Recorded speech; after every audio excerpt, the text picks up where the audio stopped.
चार मूर्ख दोस्त। एक गांव में चार दोस्त रहते थे। राजेश, रितेश, संजय और सोनू, ये चारों ही गांव के सबसे मूर्ख लड़के थे। सारा दिन इधर उधर घूमते, कभी किसी के खेत से कुछ तोड़कर खा लिया, कभी किसी को परेशान कर लिया।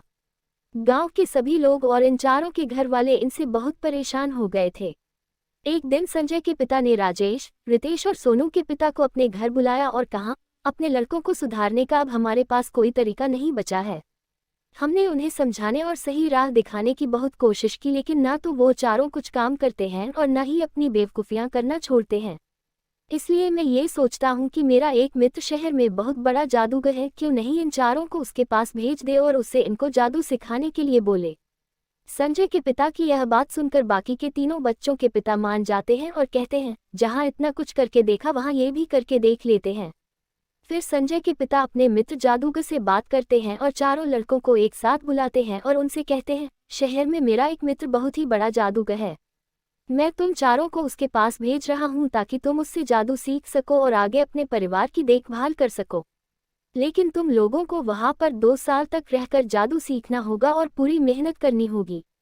ये सुनकर संजय, सोनू और राजेश बड़े खुश होते हैं। तभी रितेश बोलता है, अरे वाह, जादू जादू तो हमें बहुत पसंद है। कितना मजा आएगा। अब जब भी हमें जादू देखना होगा तो हमें उसके लिए कोई पैसे खर्च करने की जरूरत नहीं होगी। अब हम फ्री में जादू देखा करेंगे। ये सुनकर संजय के पिता अपना सर पकड़ लेते हैं और मन ही मन सोचते हैं कि मैं इन बेवकूफ़ को शहर भेज तो रहा हूँ, ना जाने ये क्या करेंगे। दूसरे दिन सुबह उन चारों को शहर की गाड़ी में बैठा दिया जाता है और वह चारों जादू सीखने पहुंच जाते हैं। 2 सालों तक वह चारों बड़ी मेहनत करते हैं और जादू के अनुसार अध्ययन और तपस्या भी करते हैं। 2 साल के बाद जब वह पूरी तरह से जादू सीख लेते हैं तो अपने गांव वापस आने के लिए निकल पड़ते हैं। गांव के पास के रेलवे स्टेशन और उनके गांव के बीच एक जंगल पड़ता है। वह स्टेशन पर उतरते हैं और जंगल के रास्ते अपने गांव की तरफ चल देते हैं।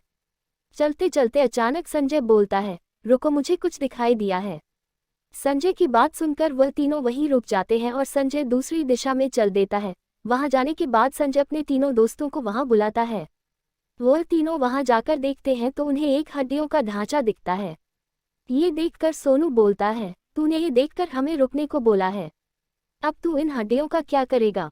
सोनू की बात सुनकर संजय बोलता है, आज हम ये पता लगा सकते हैं कि हम चारों में से सबसे बड़ा जादूगर कौन है। संजय मंत्र पढ़ने लगता है, ओम क्लीम हड्डी हड्डी डिंग, ओम क्लीम हड्डी हड्डी डिंग, ओम क्लीम हड्डी हड्डी डिंग। मंत्र खत्म होते ही हड्डियों का ढांचा एक दूसरे से जुड़कर एक शेर के आकार में खड़ा हो जाता है। ये देखकर सोनू बोलता है, बस तुझे इतना ही जादू आता है, देख अब मैं क्या करता हूँ। सोनू मंत्र पढ़ना शुरू करता है, ओम क्लीम अकारम आरम फट, ओम क्लीम अकारम आरम फट, ओम क्लीम अकारम आरम फट। मंत्र खत्म होते ही उस शेर की हड्डी के ढांचे के ऊपर मांस से एक आकार आ जाता है। ये देखकर राजेश बोलता है, तुम दोनों को सिर्फ इतना ही आता है, अब मैं दिखाता हूँ कि मैं तुमसे भी बड़ा जादूगर हूँ। राजेश मंत्र पढ़ना शुरू करता है, ओम चर्म गर्म भट स्वाहा, ओम चर्म गर्म भट स्वाहा, ओम चर्म गर्म भट स्वाहा। राजेश का मंत्र खत्म होते होते उस शेर के मांस के ऊपर शेर की खाल और उसके बाल आ जाते हैं। अब शेर पूरी तरीके से आकार ले चुका होता है।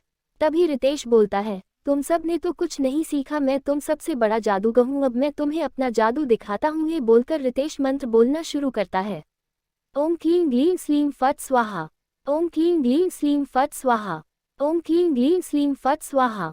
रितेश का मंत्र खत्म होते ही उस शेर में जान आ जाती है और वह शेर रितेश के ऊपर कूदता है और उसे मार देता है। ये देखकर बाकी के तीनों दोस्त डर जाते हैं।